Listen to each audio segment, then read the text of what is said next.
Hi, everyone. As you all know, the 7th Democratic debate was last night, the first of 2020. We're only a few weeks before Iowa voting begins in Iowa. Sadly, the debate was as white as the Oscar nominations. But I'm here today in Florida by a lifelong Democratic voter. She is a Florida resident. She's a participant in her local's Women's March, member of the Indivisible team. I also have been known to call Marco Rubio's office and complain. Many times. You are on some sort of list. She is Marianne Bazzi, my grandmother, aka Nanni. Is it all right if I call you Nanni? You call me Nanni. So, can a woman beat Donald Trump? Look at the men on this stage. Collectively, they have lost 10 elections. The only people on this stage who have won every single election that they've been in are the women, Amy and me. Warren, what other issues do you think she argued well? I personally loved when they were bringing up being commander-in-chief. She thought she related it back to getting corruption out of the Defense Department. I liked how she talked about paying for prescription drugs.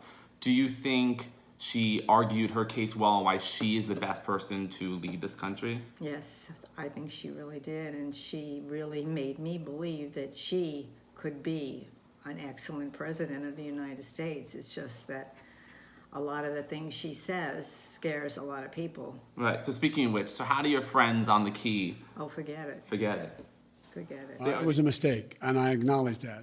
But right out, the man who also argued against that war, Barack Obama, picked me to be his vice president. And once we were elected president, and vice president, he turned to me and asked me to end that war. How do you think Biden did, and do you believe his case that he could actually build the best coalition to win in November? I kind of do think he could, because he is a former vice president certainly with a great president. Yes, the great. Unfortunately, that great president was hit by a brick wall with the Republican Congress and Senate. But I think he could. Do you think he's gotten good work done with his? No, his teeth. His new teeth are great. His new teeth are great. I'm just fine. I'm not into all that stuff. Okay. I mean, just be intelligent at this point. We have an idiot there right now. We really do. Okay. But unless we lead the world right now, not easy stuff, the planet we are leaving our kids will be uninhabitable and unhealthy.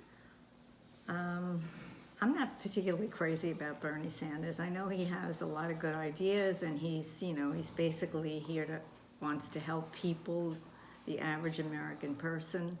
But I'm not sure that he's the right person for the Democrats to nominate. He also, I think, interesting enough, brought up Hillary Clinton to defend how you believe a woman could win. Do you think that was kind of rich that Bernie Sanders used Hillary as a defense? Yeah, it was.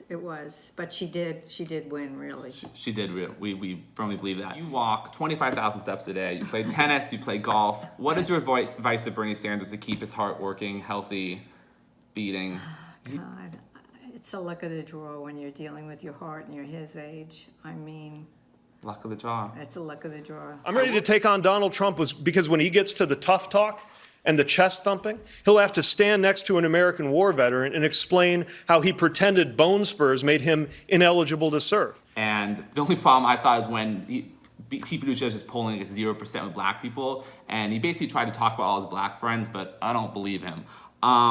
What are your opinions on Pete? Do you think he's too young? Does he have a shot outside of Iowa with more diverse states? Maybe. I just, he's very smart. He's very smart. But he's not that impressive. He doesn't motivate you, with the way he speaks, his demeanor. You need a little motivation when you're doing this too. And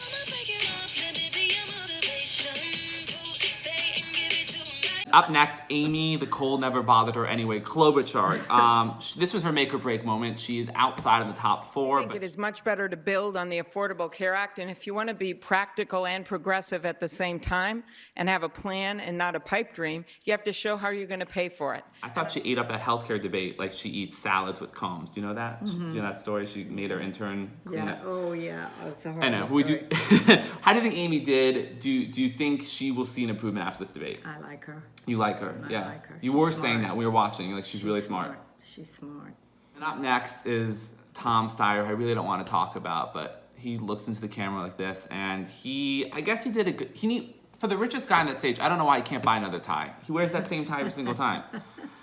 That's probably why he's rich. He doesn't spend money on, like, frivolous things. Unlike us. How many ties do you need? You only need one or two.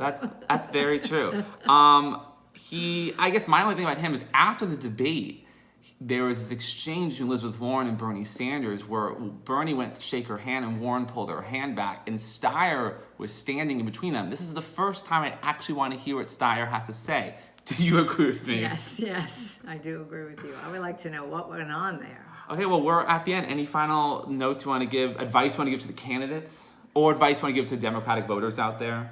Oh, God, come out and vote. Please come out and vote. Register. Vote in the primaries, because it's important that the Democrats show strength in the primaries, and then come out and vote like you did for Barack Obama. Come out and vote. Come out and vote. For whoever wins the nomination. Whoever, whichever one, because whichever one wins, they're going to have good people with them, intelligent people, bring this country back to be respected by the world, because we're no longer respected by the world. They think we're idiots. I know, they do. Well, Nanni, this has been great. Thank you so much for sitting down with me and imparting your wisdom to my followers. Thank you, Luke, for interviewing me. Bye, everyone.